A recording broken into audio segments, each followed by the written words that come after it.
Hello मेरे प्यारे भक्तों, तो आज हम लेकर आए हैं माघ मास कथा अध्याय 11।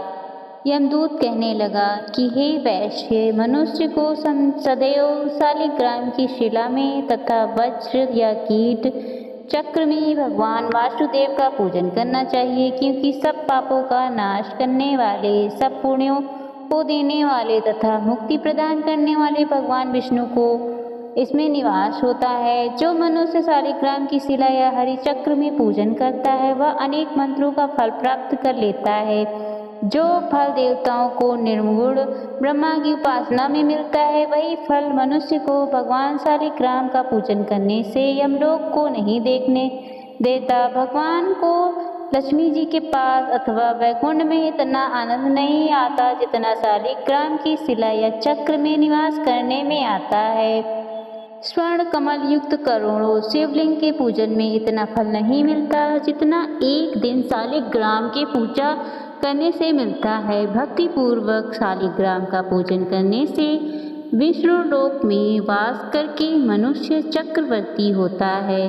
काम, क्रोध, मोह, लोभ, अहंकार से युक्त होकर भी मनुष्य शालिग्राम का पूजन करने से वैकुंठ में प्रवेश करता है। जो सदैव शालिग्राम का पूजन करते हैं, वह प्रलय काल तक स्वर्ग में वास करते हैं। जो दीक्षा, नियम और मंत्रों से चक्र में बलि देता है, वह निश्चय करके विष्णु लोक को प्राप्त होता है। जो शालिग्राम के जल से शरीर को अभिषेक करता है, वह मानो संपूर्ण तीर्थों में स्नान करता है। गंगा, रेवा, गोदावरी सबका जल शालिग्राम में वास करता है। जो मनुष्य शालिग्राम की शिला के सन्मुख अपने पिता का श्राद्ध करता है, उसके पितर कई कल्प तक स्वर्ग में वास करते हैं। जो लोग नित्य शालिग्राम की शिला का जल पीते हैं, उनके हजारों पाप पंचगव्य पीने से क्या प्रयोजन? यदि शालिग्राम की शिला का जल पिया जाए तो सहस्त्रों तीर्थ करने से क्या लाभ? जहाँ पर शालिग्राम है, वह स्थान तीर्थ स्थान के समान ही है।